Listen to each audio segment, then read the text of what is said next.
Hola, me da mucho gusto saludarlos y darles la bienvenida a un nuevo capítulo de Impulso a la Internacionalización de las Américas. En el capítulo anterior les compartía ideas acerca de la mercadotecnia digital y cómo a través de estrategias y de canales digitales podemos llegar con mucha mayor facilidad y conectar con alumnos potenciales de otros países. En el pasado las posibilidades que teníamos eran más limitadas, pero ahora las instituciones, con el apoyo de cada vez más mecanismos, podemos llegar y podemos ampliar nuestra base de estudiantes mucho más allá de nuestras fronteras. Compartía también en ese capítulo algunos de los retos y algunas de las estrategias que pueden ayudarnos a ser exitosos en esto.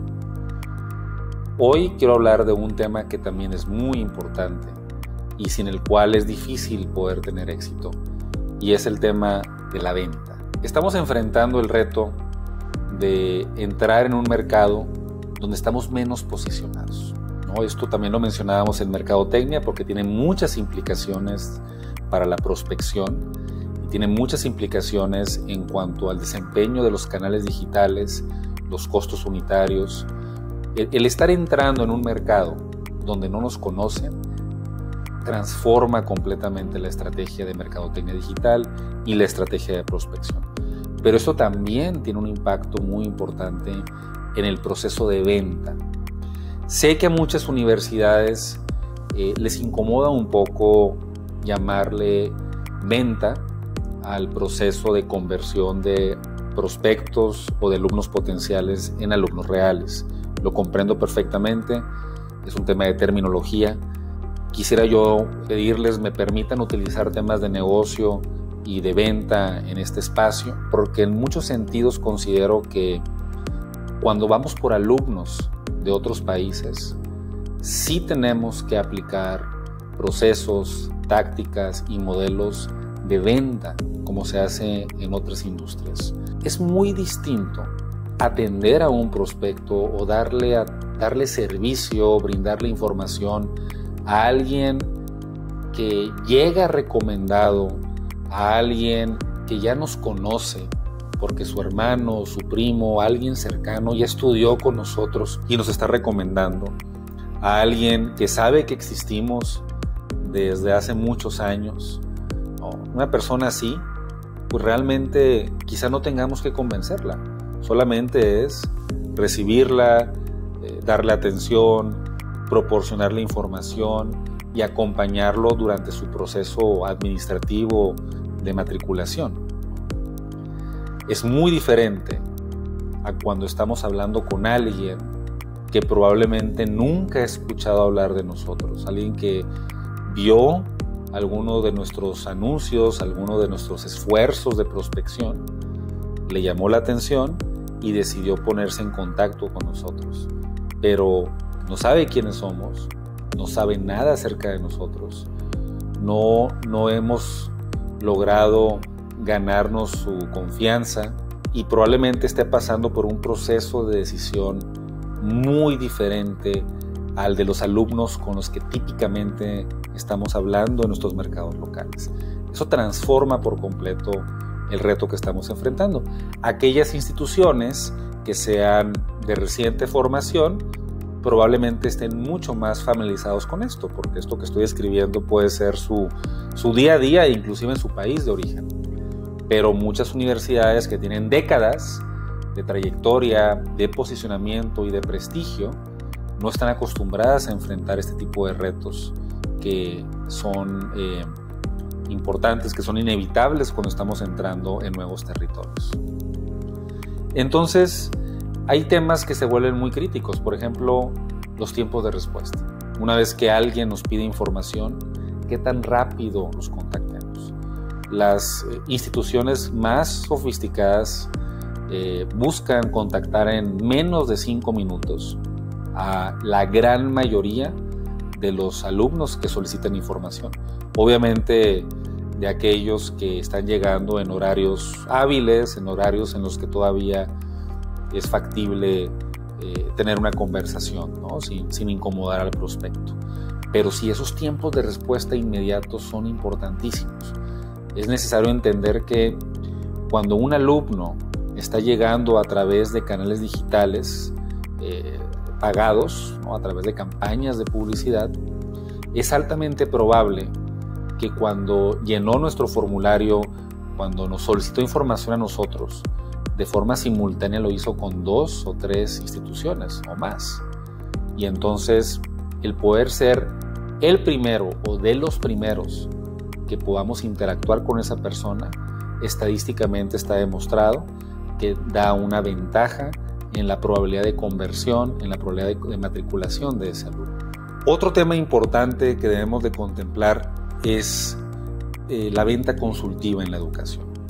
La venta consultiva consiste en, cuando estamos interactuando con un alumno potencial, no solamente proporcionarle información o enviarle la información. De hecho, incluso evitamos eso en la venta consultiva. La venta consultiva implica preguntar, entender, comprender al alumno potencial, entender por qué está interesado en estudiar, por qué está interesado en estudiar un posgrado, por qué le llama la atención la posibilidad de estudiar su pregrado en una institución de otro país, comprender qué fue lo que le llamó la atención acerca de nosotros que lo llevó a solicitar información, entender cuáles son sus objetivos profesionales. En fin, lo importante es hacer suficientes preguntas para comprender las necesidades educativas o las necesidades profesionales de la persona con la que estamos hablando, para después poderle hablar de nuestra propuesta educativa en términos altamente personalizados, que podamos presentar nuestra propuesta, presentar lo que estamos ofreciendo educativamente, no de forma genérica, no leyendo un folleto, no leyendo un texto de principio a fin, sino haciendo énfasis en aquellas cosas que detectamos que son más relevantes para él. Si vemos que es un prospecto que está interesado en emprender, o que es un emprendedor que está buscando crecer su negocio, y nosotros tenemos un programa que es muy fuerte en emprendimiento o en herramientas para el emprendedor, que incluye mercadotecnia digital, comercio electrónico, ventas, contabilidad, finanzas, evaluación de empresas, levantamiento de capital, etc. Si tenemos programas que pueden ser altamente atractivos para un emprendedor, bueno, queremos entender, número uno, identificar que con quien estamos hablando es un emprendedor que está buscando un posgrado porque lo que quiere es poder hacer crecer su negocio, entender en qué consiste su negocio, preguntarle cuál considera que son las áreas de conocimiento donde requiere más conocimiento, valga la redundancia, cuáles son los temas en los que quisiera aprender más para crecer su negocio, y hablarle específicamente de las materias, de las características de nuestro programa que pueden conectar con lo que esa persona requiere. Entonces, esto es la venta consultiva aplicada en la educación. Esto es algo que tienen que ejecutar nuestros asesores educativos, nuestros vendedores, las personas que están hablando, ¿no?, con nuestros alumnos potenciales. Ellos son fundamentales para poder ser exitosos. Recordemos que si estamos entrando en un mercado donde no nos conocen, el vendedor tiene un reto mucho más grande, mucho más complejo que los asesores educativos en nuestros mercados tradicionales. Los asesores tienen el reto de generar confianza, y una forma de generar confianza es escuchando y entendiendo a cada uno de los alumnos potenciales, para poderles demostrar que comprendemos qué es lo que están buscando, que comprendemos por qué quieren estudiar, para poder personalizar, para poderles decir por qué deberían verdaderamente estudiar con nosotros, si es que consideramos que deberían estudiar con nosotros. Entonces, la venta consultiva en la educación es sin duda uno de los elementos más importantes que podemos tener a nuestro alcance para ser exitosos en la venta de mercados internacionales.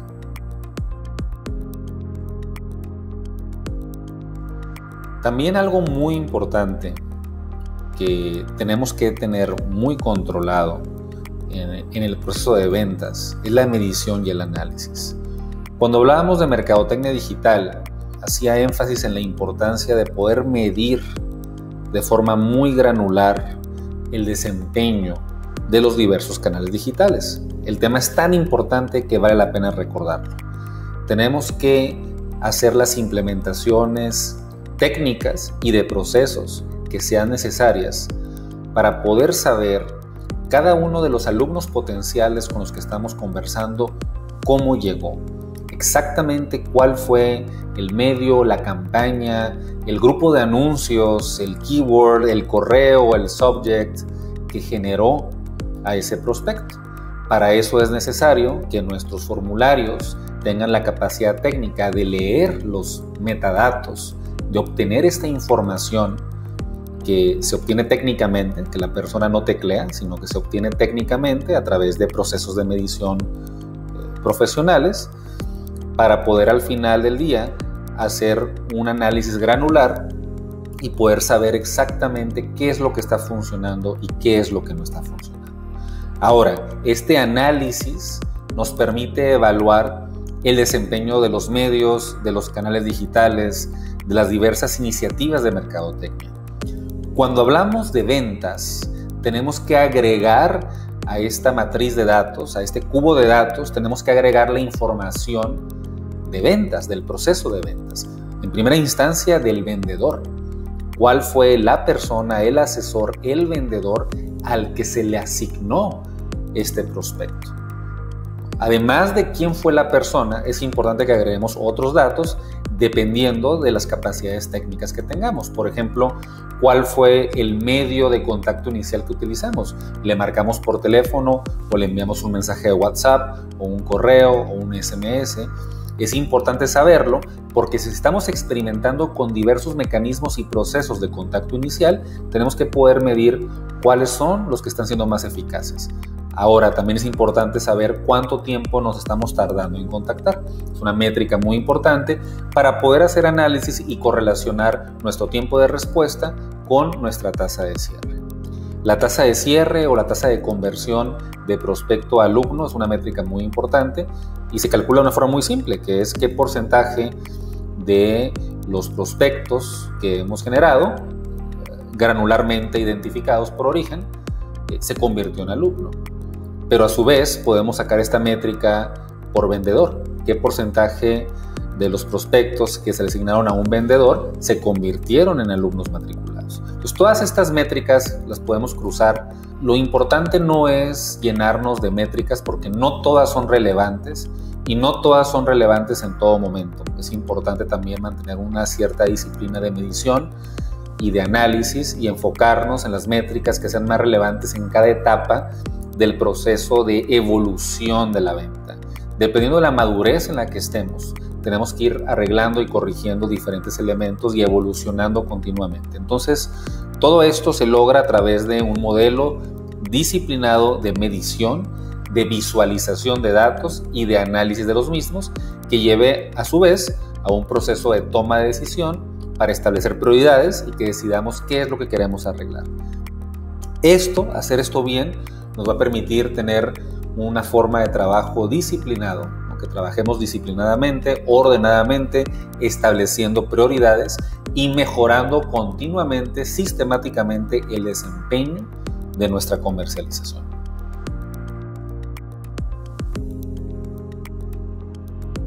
Algo que me gustaría precisar para poder asegurarnos que estamos haciendo la medición y el análisis correcto en cuanto a vendedores, tiene que ver con el mecanismo de asignación de los leads, de las oportunidades entre la fuerza de ventas.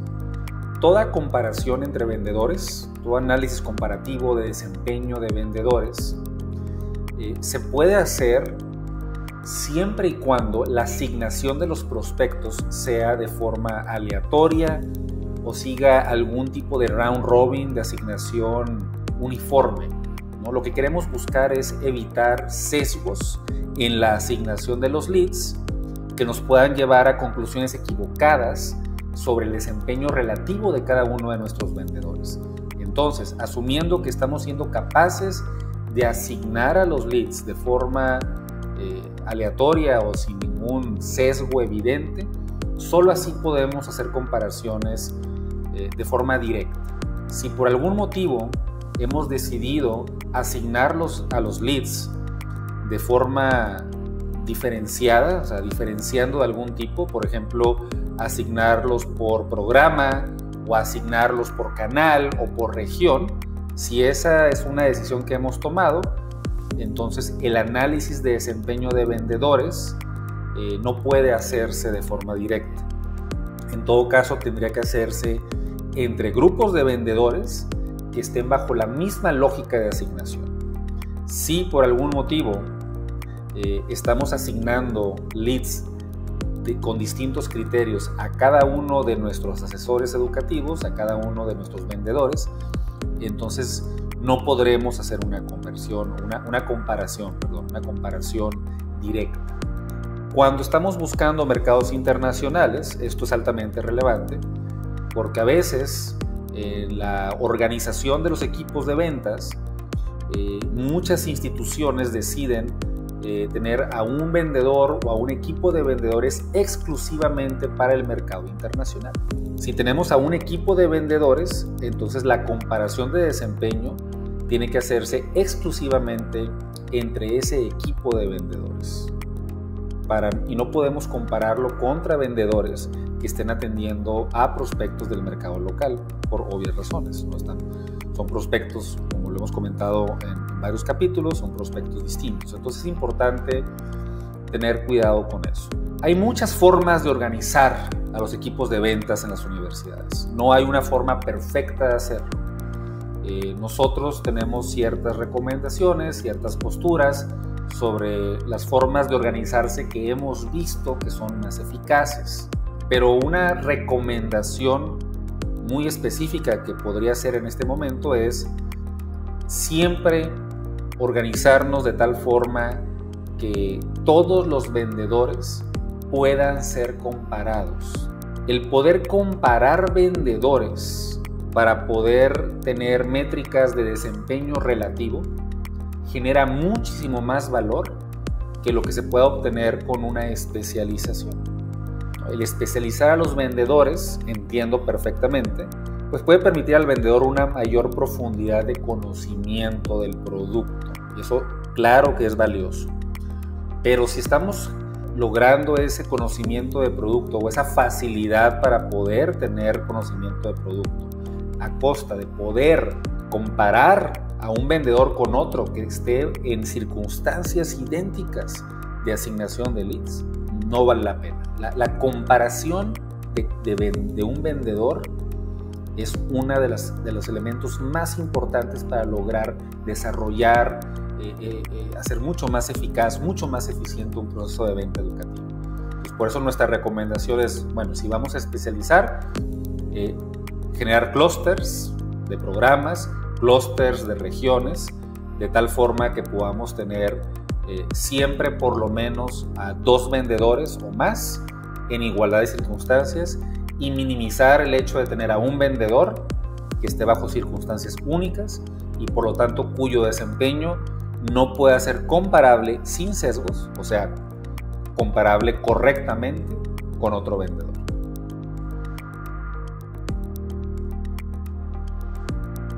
Finalmente, me gustaría compartirles algunas ideas sobre el rol de la tecnología y la transformación digital dentro de estos procesos de venta educativa y obviamente en el contexto de la internacionalización. La tecnología está ayudando, transformando, generando una serie de ventajas competitivas para aquellas instituciones que realmente han logrado utilizarla de forma adecuada. Como tecnologías, las principales tecnologías que hay pues son aquellas que permiten medir, que permiten visualizar, aquellas que permiten organizar la información. Los sistemas CRM, por ejemplo, de los que vamos a compartirles un capítulo más adelante. Y tecnologías de comunicación, como puede ser el email marketing, software de mailing o software de automatización de la mercadotecnia que engloba al email y a otros canales para poder tener una comunicación automatizada, personalizada. Y también a tecnologías como los chatbots que pueden vivir en sitios web o pueden vivir vía WhatsApp o vía Facebook Messenger principalmente. Entonces todas estas tecnologías son muy importantes. Puede ser confuso para las organizaciones utilizarlas adecuadamente o decidir cuáles deberían de implementar. Muchas universidades no tienen una estrategia tecnológica bien definida, documentada, práctica. Muchas universidades han fracasado en proyectos de implementación de CRM o proyectos de implementación de sistemas de automatización de la mercadotecnia. Entonces, hemos visto muchos aprendizajes, hemos visto muchos aciertos, muchos errores. Y por eso nuestra recomendación es tener una estrategia tecnológica donde seleccionemos aquellas tecnologías que sean adecuadas para nosotros. No siempre la tecnología más costosa es la mejor. De hecho, se puede tener una muy buena estrategia tecnológica o un muy buen portafolio de tecnologías con una inversión no muy alta. Hay muy buenas opciones de tecnologías de relativo bajo costo. Entonces sí hemos visto ese error a veces de invertir demasiado en ciertas plataformas que no son realmente necesarias y peor aún, que terminan o implementándose incorrectamente o siendo subutilizadas por las universidades. Entonces, por eso recomendamos poder seguir un proceso de planeación tecnológica donde se defina cuáles son los sistemas que se quieren utilizar, que se decida cómo se van a integrar, cómo van a vivir los datos, cómo van a convivir. Vivimos en una era donde una organización de cualquier índole puede tener múltiples sistemas y que estos se pueden intercomunicar fácilmente y sin errores entre ellos. Aquella época en la que era necesario tener un gran sistema que integrara todo, ya no es necesario e inclusive muchas veces termina siendo contraproducente. Por eso nuestra recomendación es planear, evaluar y no necesariamente contratar la herramienta más grande, más costosa, sino utilizar aquellas herramientas que realmente resuelvan lo que la universidad va requiriendo en cada momento. Ahora, más allá de las tecnologías, más allá de su selección, más allá de su implementación, lo importante es la estrategia. ¿Cuál es la estrategia digital, comercial que estamos utilizando para obtener alumnos del extranjero y obviamente para obtener alumnos en nuestros mercados locales? ¿Cuál es esa estrategia y qué es lo que requerimos a nivel tecnológico, a nivel equipo de trabajo, a nivel aliados, para poder ejecutar esta estrategia? Eso es lo más importante. Y esta estrategia, a su vez, debe tomar en consideración, la estrategia tecnológica y la estrategia digital, ¿no? Ambas estrategias deben de tomar en consideración la experiencia del usuario, los hábitos de nuestros alumnos potenciales, hábitos que están transformándose, que están cambiando. El modelo tradicional de la página de aterrizaje con el formulario conectado al CRM que fue tan exitoso y sigue siendo de una u otra forma exitoso, pero realmente durante una década o más ha sido el modelo más utilizado internacionalmente para poder interactuar con clientes potenciales y canalizarlos a un equipo de venta que posteriormente, una vez que tiene un contacto, hace un esfuerzo telefónico por conversar con los prospectos. Ese es el modelo tradicional, un modelo que aquellas instituciones que lograron o han logrado implementarlo bien, pues se han visto muy beneficiadas. Nosotros hemos sido parte de de una generación masiva de prospectos y de alumnos en múltiples universidades siguiendo este modelo. Pero es una realidad que el modelo se está agotando y que en ciertos nichos socioeconómicos, de edad, geográficos, ¿no?, en ciertos espacios del mundo digital o del ecosistema de alumnos potenciales, ya no es esta el mejor canal, el mejor modelo. Estamos viendo, por ejemplo, alumnos potenciales que prefieren obtener muchísima más información sobre contenidos, sobre instructores, sobre diferenciadores, sobre duración y sobre precio, costos de matrículas, previo a entregar datos como un correo o un teléfono, y sobre todo previo a interactuar con un humano. Esto es algo que no podemos ignorar. La cantidad de información que tenemos que poner a disposición del mercado meta es mucho más grande en este momento que en el pasado. También es importante tener presente otra tendencia de comportamiento del usuario, que es la de evitar o no querer tanto la llamada telefónica, ¿no? Hay prospectos que ya no quieren hablar tanto por teléfono, y eso lo estamos viendo en diferentes edades. Al principio eran más los jóvenes, pero lo estamos viendo en personas de muchas edades, de muchos niveles socioeconómicos. No les gusta hablar por teléfono, no les gusta recibir llamadas, prefieren tener una interacción por WhatsApp, el uso de WhatsApp por encima de la llamada telefónica, o el uso de WhatsApp para poder coordinar, programar llamadas, a qué hora me puedes llamar, o inclusive para poder ejecutar el proceso de información, para ver dudas, para pedir información, para dar seguimiento. Entonces WhatsApp, como una herramienta de comunicación asíncrona, menos invasiva, parece estar siendo cada vez mejor aceptada que la llamada telefónica. Entonces es un hecho que la cantidad de llamadas, el uso del teléfono no es el mismo, o cada vez es menos. Eso obviamente genera retos. WhatsApp tiene ciertas características, ciertos costos potenciales cada vez mayores, como parte del esfuerzo de Facebook, dueño de WhatsApp, por monetizar la plataforma. Y sobre todo una constante evolución de la plataforma, una constante evolución del ecosistema de tecnologías que se conecta a WhatsApp, y una constante evolución de los modelos, de los costos, que obviamente requieren mucha flexibilidad a los procesos, a las estrategias tecnológicas y a la integración de sistemas, capacitación, etc. Sin embargo, hacia adelante, sobre todo en América Latina, ignorar WhatsApp como una herramienta de ventas sería un grave error para cualquier institución.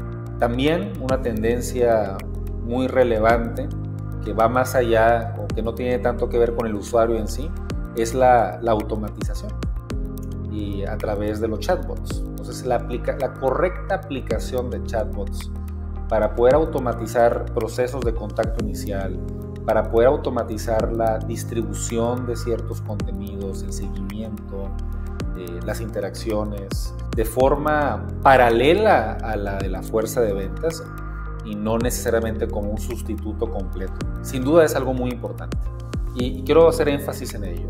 Nosotros no visualizamos en el corto plazo que pueda desaparecer el rol del vendedor en la venta de la educación.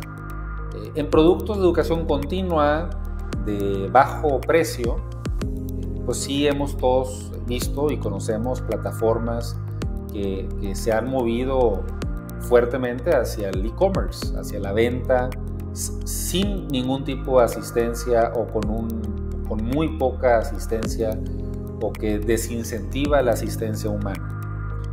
Pero fuera de ese tipo de productos de educación continua de bajo costo, para educación continua de mayor precio, para posgrado, para pregrado. El rol del asesor es muy importante y no visualizamos que en el corto plazo vaya a desaparecer. Lo que estamos viendo con la tecnología es potencializar la capacidad del trabajo, el alcance de los asesores. Sí vemos un ecosistema de comercialización educativa donde probablemente veamos a menos asesores, dado un volumen de leads o un volumen de alumnos, ¿no? Menos asesores, mejores asesores, mejor pagados, con mejor perfil, atendiendo a una mayor cantidad de alumnos potenciales, gracias a la tecnología, asesores educativos enfocados en cosas que realmente requieren de un humano y no realizando actividades repetitivas que son claramente automatizables. Eso sí lo vemos como una tendencia importante que se está dando y que seguramente se va a seguir dando en el futuro. Y es importante porque no siempre la universidad que se queda con el alumno es la que tiene el mejor programa, el mejor contenido, los mejores instructores.